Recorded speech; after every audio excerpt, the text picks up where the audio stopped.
잘하는 사람들과 어떻게 좋은 관계를 쌓느냐, 잘하는 사람들한테 가서 물어봐라. 당연히 자랑을 할 거고 고맙다고 꼭 응답을 해라. 이 관계를 한 1년 동안 쌓아보면 되게 좋은 사이가 될 것이다. 관리자의 3원칙이라는 게 있어요. 첫 번째는 우리는 못하는 사람을 잘하게 할 수 없다. 우리는 잘하는 사람을 조금 더 잘하게 할 수 있다. 근데 그것도 무지하게 어렵다. 사람은 안 변해요. 관리자를 하면서 개인의 철칙 중에 하나가 한 10번을 악유를 하면 9번은 져주자. 그러면 그 사람이 엄청 행복해 하거든요. 저기 출시일 2주 힘들 것 같은데요? 아니야, 그냥 해야 돼.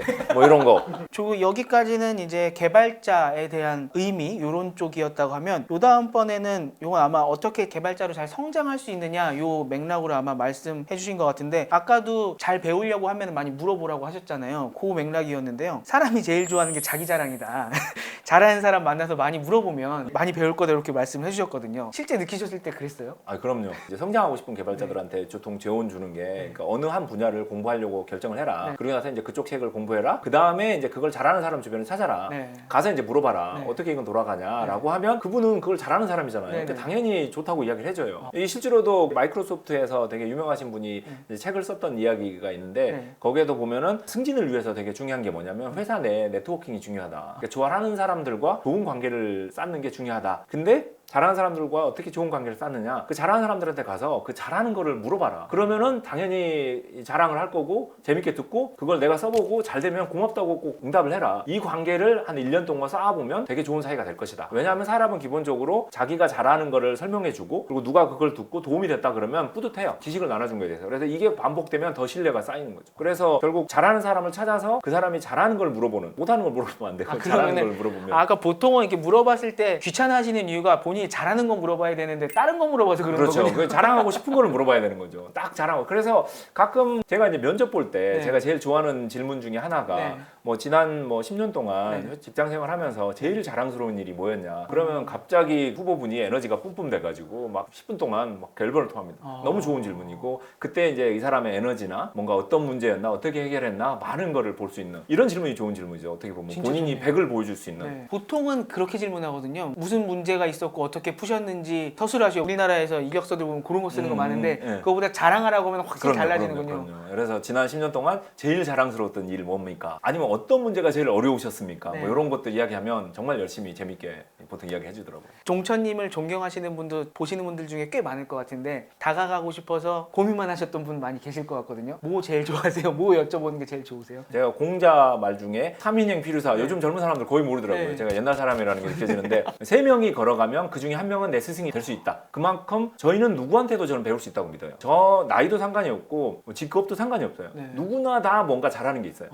자랑할 게 있고. 그래서 보통 사람들을 만나면 이제 2가지를 물어보거든요. 그러니까 뭐 잘하는 걸 물어봐요. 본인이 잘하는 걸 이야기하면 분명히 거기서 제가 배우는 게 있는 거고, 두 번째 질문은 이제 요즘 고민하는 거. 그러면은 분명히 그 고민에 대해서 저랑 같은 고민할 게 있거든요. 원래 그 토론이라는 것 자체가 두 사람의 생각이 겹치는 거를 확장하는 거예요. 그래서 저 사람이 고민하는 거에 아주 조그만 부분은 제가 고민하는 거하고 겹칠 거잖아요. 거기서부터 둘이 대화를 확장해 나가는 거죠. 그래서 제가 작년에 한 100명 정도랑 이렇게 줌콜로 이렇게 상담을 한번 쭉 해봤었는데, 그 사람들이 이렇게 자랑 좀 하고 고민 좀 이야기하면 그 고민에 이제 저도 고민을 많이 할 거니까 서로 이렇게 확장하면서 되게 재미난 이야기를 했던 기억이 있고, 그때 그 많은 사람들하고 대화했던 걸 바탕으로 개발자들이 고민하는 탑6 고민 해가지고 이렇게 강연을 하나 만들어서 한 적도 있고요. 근데 정말 많은 사람들이 많은 고민을 하지만 다 비슷한 고민을 하더라고요. 그거를 좀 한번 정리해 본 적도 있었습니다. 그 이제 모이는군요. 한 6개 정도로. 그렇죠. 정리를 해가지고. 너무 항상 외국이랑 우리나라 이렇게 막 자꾸 스테레오타입 나누는 게 좋지는 않지만, 우리 정서로서 모자란 게 이 스몰 토크를 좀 잘 못하는 게 있고, 또 하나는 귀찮을까봐 못 다가가는 게 있거든요.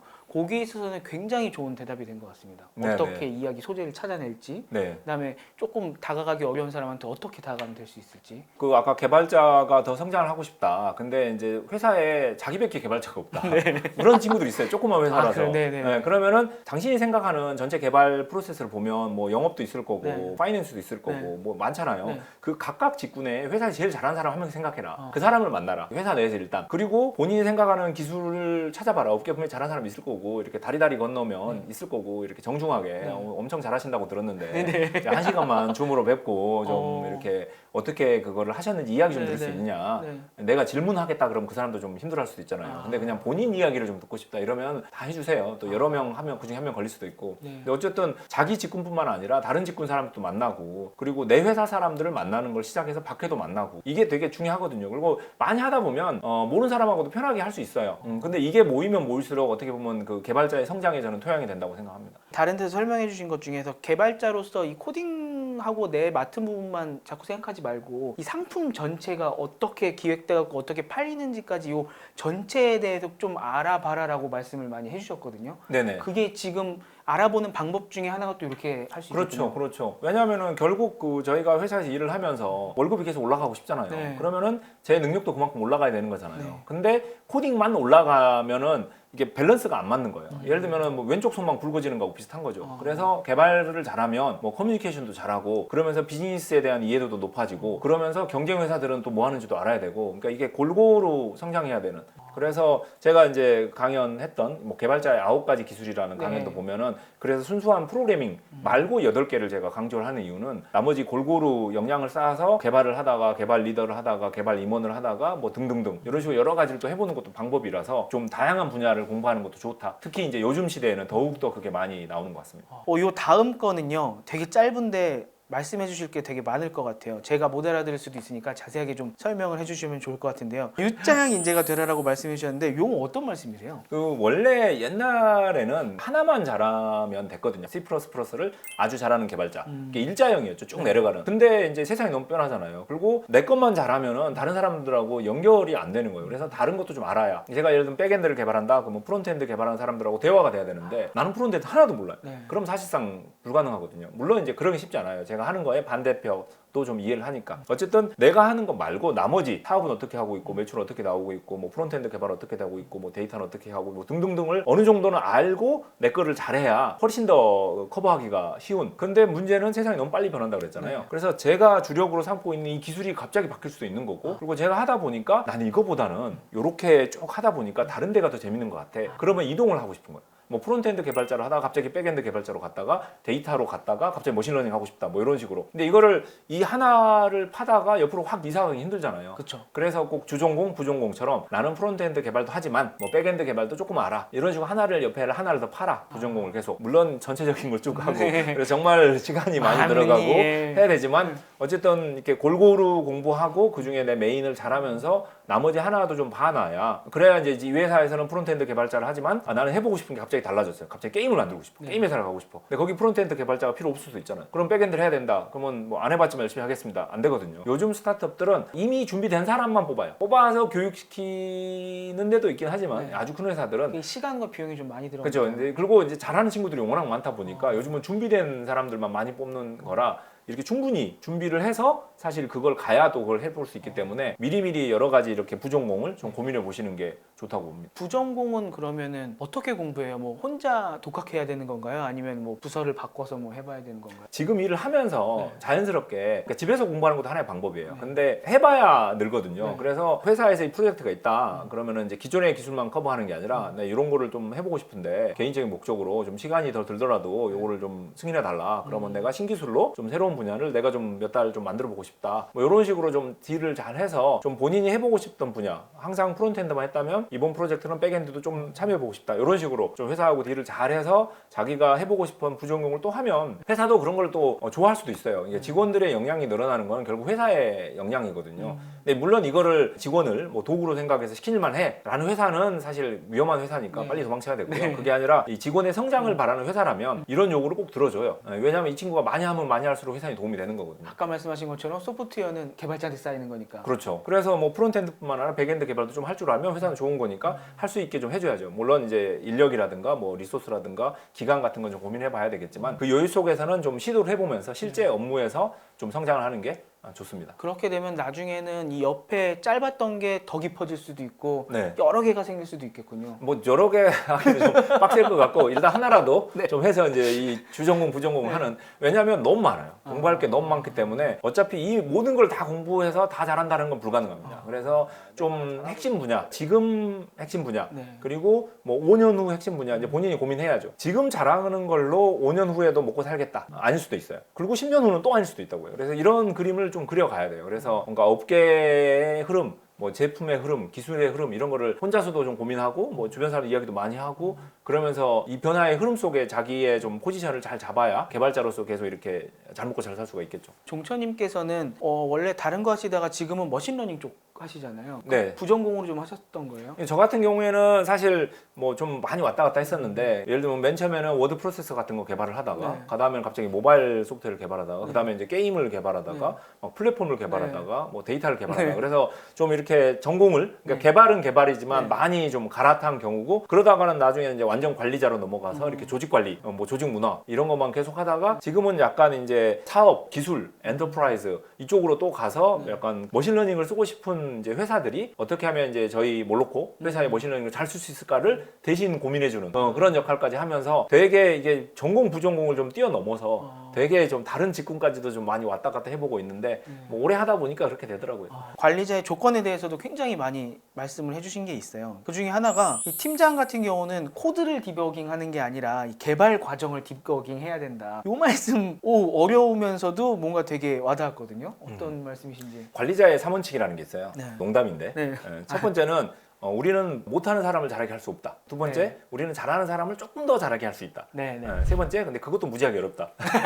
이건데 말인즉슨 사람은 안 변해요. 사람은 안 바뀌기 때문에 결국 이거를 이제 약간 배치, 관리 이런 것만 할 수 있는 건데 그거를 좀 다른 말로 하면 결국은 프로세스인 거예요. 이 사람이 못하는 일을 계속 시키면 그냥 계속 못하는 거예요. 근데 이 사람이 잘하는 일을 하게 하든가 아니면 못하는 일을 잘할 수 있도록 뭔가 다른 도구를 줘야 되는 거죠. 결국 프로그래밍은 처음에 이야기했던 이게 약간 간의 수고 비슷한 것 같아서 개발자 한 명 한 명의 영향이 되게 중요하기 때문에 사람들을 어떻게 쓰냐에 따라서 천지 차이가 납니다. 그래서 잘하는 걸 더 잘하게 하고 이제 못하는 거는 이제 사고가 안 치도록 최대한 잘 이렇게 커버해주고 뭐 용병술이라고 또 할 수 있겠지만 어쨌든 사람들을 적재적소에 잘 배치하고 그 사람들을 약간 지원하는, 그러니까 서포트하는. 그래서 약간 관리라고 보면은 좀 위험하고요. 서포트하는. 그래서 예를 들어서 제가 그래서 팀장일 때 면담을 하면 이렇게 물어봐요. 뭐 한 주간 뭐 업무는 잘 진행됐느냐? 그러면은 뭐 어려운 게 있었느냐? 그러면은 그 중에서 내가 도와줄 수 있는 건 뭐가 있느냐? 항상 이런 식으로 이야기하거든요. 관리자는 당신이 쓸 수 있는 최고 리소스다. 그렇잖아요. 네. 필요한 모든 거를 제공해 줄 수 있는 사람이니까. 그래서 일이 진행되는데 뭔가 문제가 있으면 나를 이용해서 당신이 해결해라. 그러니까 반대로 접근하는 거죠. 너무 좋은 리더시네요. 네, 그럼 아니 숨어서 살기 위해서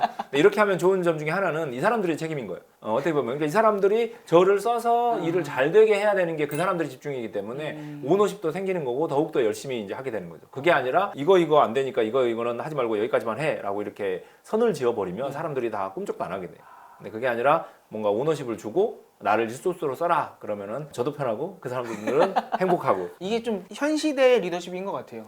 이것도 이어지는 말씀인 것 같아요. 훌륭한 관리자는 어떤 직원이랑도 일할 수 있다. 그리고 훌륭한 직원은 어떤 관리자랑도 일할 수 있다. 요 말씀. 말 그대로죠. 둘 중에 하나만 훌륭하면 맞출 수 있습니다. 그러니까 뭐 직원이 뭐 좀 이런저런 문제가 있다 그래도 관리자가 그걸 잘 피하면 그러니까 뭐 이런저런 이슈가 있어도 그 이슈를 피해서 일을 주면 되는 거잖아요. 예를 들면 제가 옛날에 일했던 개발자 중에 한 명은 소스 코드를 주면 그 소스 코드를 전부 포매팅을 다시 해요. 자기가 좋아하는 스타일로. 이렇게 일단 하루는 그렇게 일을 보내요. 그리고 다음 날부터 개발을 시작한단 말이에요. 그럼 뭐 그런 개발자 같은 경우에 그냥 이틀을 주면 돼요. 그냥 마음 편히 먹고 이틀을 주면 되고 이런 식으로 맞추는 거죠. 항상 이 생각을 하는 거죠. 이 사람이 있는 게 없는 것보다 낫냐? 그러면은 일을 줄여도 되는 거죠. 그냥 하여튼 0보다만큼은 되는 거잖아요. 뭐 어차피 월급은 회사에서 나가는 거니까 그건 제가 고민할 필요 없는 거고 어쨌든 일을 줘서 그게 결과가 나와서 회사에 도움이 되도록 되게끔 하면 되는 거니까 되는 거고 반대로 저도 이제 진짜 힘든 관리자들하고 많이 일을 해봤는데 그럴 때는 뭐 적절히 대응을 하는 거죠. 그래서 뭐 뭘 시키면 그게 말이 안 되는 것 같아요. 그러면은 대답을 꼭 네 알겠습니다라고 하지 않고 고민해 보겠습니다. 그리고 일 끝내고 나서 고민해봤는데 이게 나온 것 같아서 이렇게 했어요. 이렇게 항상 이렇게 반항하면서 적절하게 이제 안 잘릴 만큼 했던. 근데 뭐 서로 맞춰야죠. 근데 이제 요즘은 저 사람도 잘하고 나도 잘해야 된다라는 강박관념은 버려야 된다는 거죠. 그러니까 둘 중에 한 명이 노력하면 돼요. 예를 들면 뭐 연애할 때 싸우는 것도 둘 중에 한 사람이 맞추면 되거든요. 근데 싸우는 이유는 부딪혀서 그래요. 그쵸. 근데 회사에서도 부딪히는 이유는 뭔가 누가 오르냐, 누가 이제 컨트롤하느냐 이렇게 되는 건데 옳은 건 어차피 없어요. 옳은 거는 시장이 결정해요. 내서 망하면 망하는 거고 잘 되면 잘 되는 거니까 그 옳은 거는 시장이 결정하라 그러고 우리가 해야 될 일은 최대한 안 싸우고 제품을 내는 거기 때문에 뭐 저 사람의 목소리가 크면 그 사람 목소리를 듣고 뭐 내 목소리가 좀 커도 저 사람이 받아주면 옳다구나라고 목소리를 좀 내고. 근데 저 같은 경우에는 관리자를 하면서 개인의 철칙 중에 하나가 한 10번을 아규를 하면 9번은 져주자. 그러면 그 사람이 엄청 행복해 하거든요. 뭔가 말만 하면 다 들어주니까. 대신 제일 중요한 거 하나만 제가 이기면 돼요. 10개 다 무게가 똑같진 않잖아요. 예를 들면 뭐 가족끼리 갈 때도 뭐 밥 먹는 거 애들이 정하라 그래요. 네. 여행 가는 건 제가 정하라. 네. 이런 식으로 큰 거 하나. 그래서 회사 일에서도 뭐 짜잘한 거 여기 점 별로 마음에 안 들어요. 빨간색 바꾸고 싶어요. 그래. 바꾸라. 뭐 마음대로 다 바꾸라 그러고 저기 출시일 2주 힘들 것 같은데 아니야 그냥 해야 돼. 뭐 이런 거.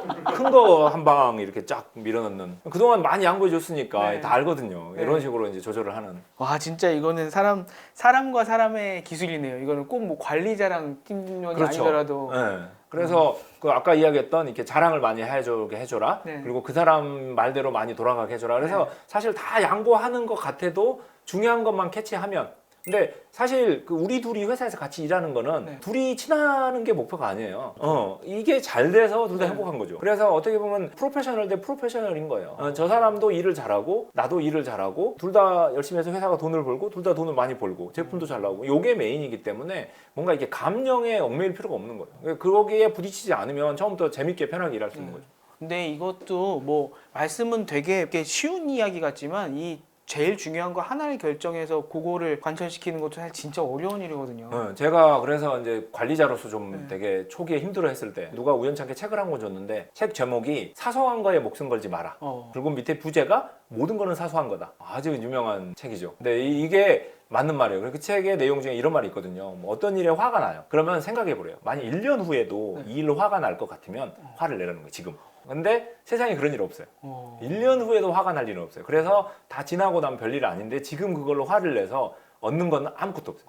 사람이 화를 내서 기분이 풀리지 않아요. 스스로 이렇게 자기 감정 속에 매몰되는 거지. 네. 그래서 저는 이거를 이제 제가 좋아하시는 어떤 분이 또 한국말로 이 말을 했더니 네. 자기도 그렇게 살고 있다고 하면서 네. 약간 울컥하면 꿀꺽해라. 아까 그거는 이제 뭐 영어로 할 때는 뭐 don't sweat on small things and 네. everything is small 뭐 이런 말이 있는데 그것보다는 이게 울컥하면 꿀꺽하라 이게 너무 좋아가지고 그 뒤로도 평생 교훈으로 삼고 뭔가 막 화가 나면 일단 참아요. 의미가 없어요. 그리고 이제 뒤돌아서 생각해 보는 거죠. 이 상황에 대해서. 그러면은 좀 더 분석을 해보면 한 3가지 정도가 나와요. 네. 첫 번째는 저 사람이 말도 안 되는 사람이에요. 그런 경우도 있긴 네, 한가요? 그러면 그냥 안 보면 돼요. 그냥 거기서 울컥해서 네. 이렇게 해봤자 네. 아무 필요 없고 그냥 그 사람이 뭔가 말도 안 되는 소리를 하고 울컥했지만 돌아서 생각해보면 저 사람이 절대로 아닌 거예요. 나를 그냥 아무 이유 없이 공격하는 거예요. 그럴 때는 그냥 피해 다니는 게 상책이고 이 사람한테 이제 설득이 가능해요. 그럴 때는 이제 지금 화를 내지 말고 다음에 다시 한 하루쯤 있다가 야, 어제 이야기를 다시 한번 해보자. 유차유차하고 내가 볼 때 이게 나은 것 같은데 네. 논리적으로 말이 된다면 그렇게 설명을 하고 세 번째는 그 사람이 이제 좀 왔다 갔다 해요. 이제 감정이. 그래서 그냥 피하는 게 나을 것 같아요. 근데 일은 계속 해야 돼요. 그러면 그냥 이 주제는 그냥 벗어나고 그냥 다루지 말고 그냥 바로 다음 단계로 가서 이제 일을 계속 하는 거죠. 풀지 못하는 거니까 그건 그렇죠, 어차피. 그렇죠. 풀려고 하면 안 돼요. 그러니까 이제 피해야 될 사람 그리고 그냥 피해야 될 주제 네. 아니면은 그거를 이제 짚고 넘어가야 되는 주제 이런 식으로. 아니, 물론 이제 이 경우가 아닌 경우, 그러니까 나 혼자서 그냥 발끈하는 경우도 있어요. 네. 저 사람은 전혀 공격할 의도가 없었는데 저의 약간 위크 포인트를 건드린 거죠. 그거는 그냥 하루 지나면은 그냥 풀립니다. 그러면은 그냥 다음 날부터 그냥 다시 즐겁게. 어차피 저 사람은 뭐 상처받은 것도 아니고 나 혼자 상처받은 혼자. 열받은 근데 거니까. 사실 이 경우가 되게 많아요. 약간 이렇게 울컥하면 꿀꺽하는. 요것만 기억하셔도 회사 생활에 많이 도움이 될 거라고 생각합니다. 네, 장난 아닌데요? 저도 울컥하면 꿀꺽하는 걸 진짜 많이 시도해 보겠습니다. 보스들 어디 이렇게 강연할 때 네. 이렇게 높으신 분들이 있을 때 이야기하면 엄청 좋아하세요. 높으신 분들은 본인들은 울컥 안 하니까 직원들만 약간 이제 표정이 좀 어두워지면서. 난 계속 꿀꺽해야 되는 거야, 막 이러면서. 근데 뭐 어쩔 수 없잖아요. 퇴사했다 다시 사장으로 입사를 하든가. 아 진짜 그러네요. 네.